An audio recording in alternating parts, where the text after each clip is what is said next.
Bienvenue dans cette nouvelle analyse. Aujourd'hui, on va plonger dans un sujet qui touche absolument tout le monde, l'architecture cachée de l'épuisement mental. Alors, on va essayer de comprendre pourquoi des millions de personnes se réveillent chaque matin complètement vidées, et ce, même après avoir passé une excellente nuit. C'est fou quand on y pense. La société actuelle a totalement normalisé cet état de fatigue permanente. Mais le truc, c'est que ce n'est pas notre corps qui lâche, c'est notre esprit. Et ce qui est vraiment tragique, c'est que ça s'installe lentement, à bas bruit, et ça siphonne notre énergie vitale sans même qu'on s'en rende compte. Prenez juste ce chiffre, 8. Beaucoup de gens dorment bien les 8 heures réglementaires. Mais quand le réveil sonne, ils ouvrent les yeux et bam, ils se sentent déjà épuisés. Et quel est le tout premier réflexe ? Attraper le téléphone. On repousse l'alarme, on fait défiler 2 ou 3 vidéos, on check les notifications, et voilà, avant même d'avoir posé un pied par terre, le réservoir d'énergie est complètement à sec. C'est quand même un paradoxe incroyable, non ? Le corps a eu tout le repos dont il avait besoin, mais la sensation d'épuisement est juste écrasante. Et face à ça, comment est-ce qu'on réagit en général ?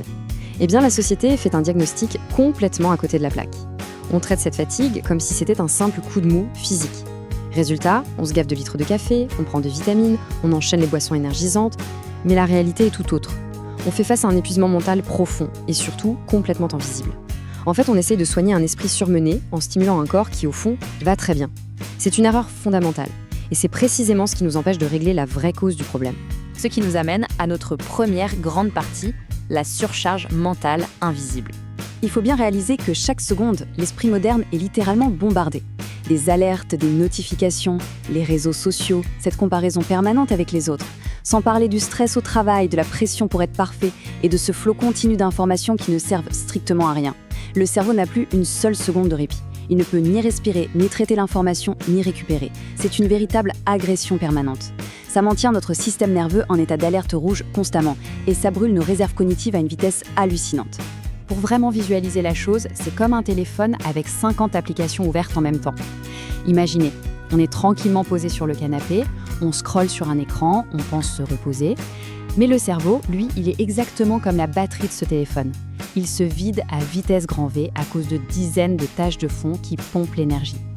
L'esprit n'est littéralement jamais sur pause. Il est noyé sous des stimuli qui absorbent absolument toute notre bande passante mentale.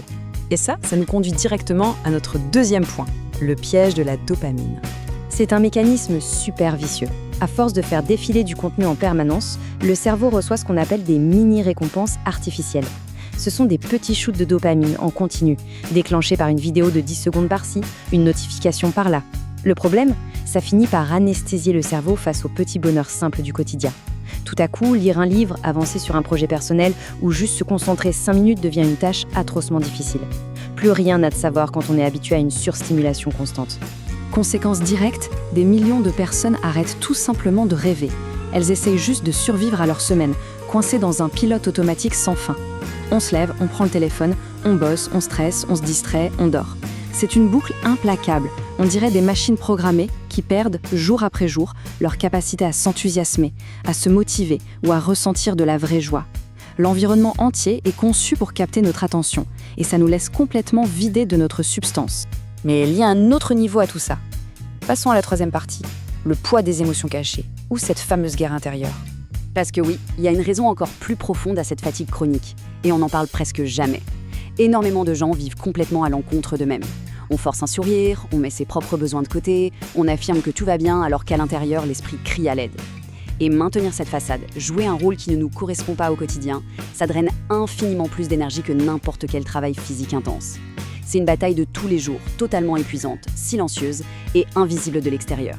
Garder ce masque de super productivité, tout en subissant une voix intérieure hyper critique, c'est le meilleur moyen de maintenir le cerveau en mode combat. Vous savez, cette petite voix qui répète en boucle « Tu es en retard, tu n'es pas à la hauteur, regarde où en sont les autres ».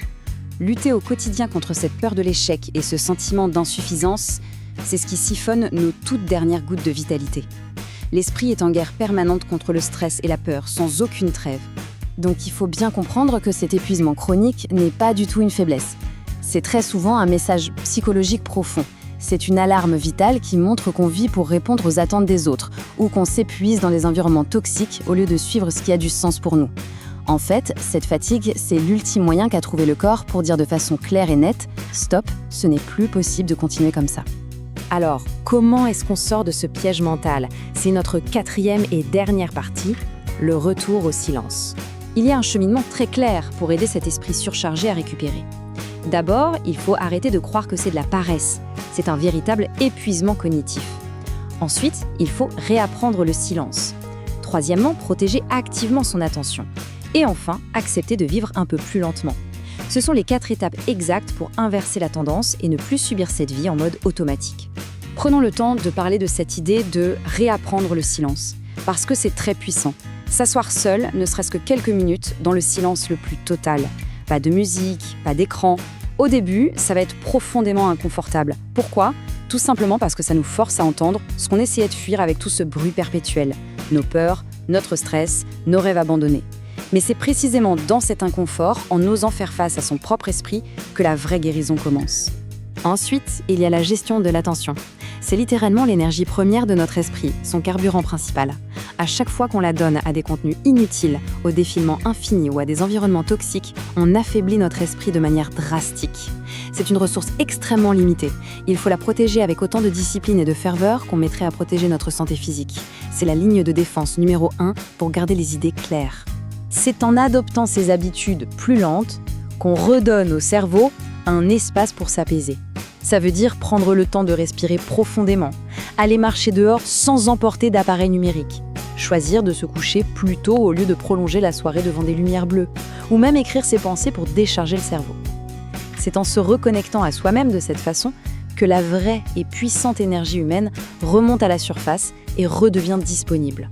Et pour conclure, on vous laisse sur cette question assez interpellante.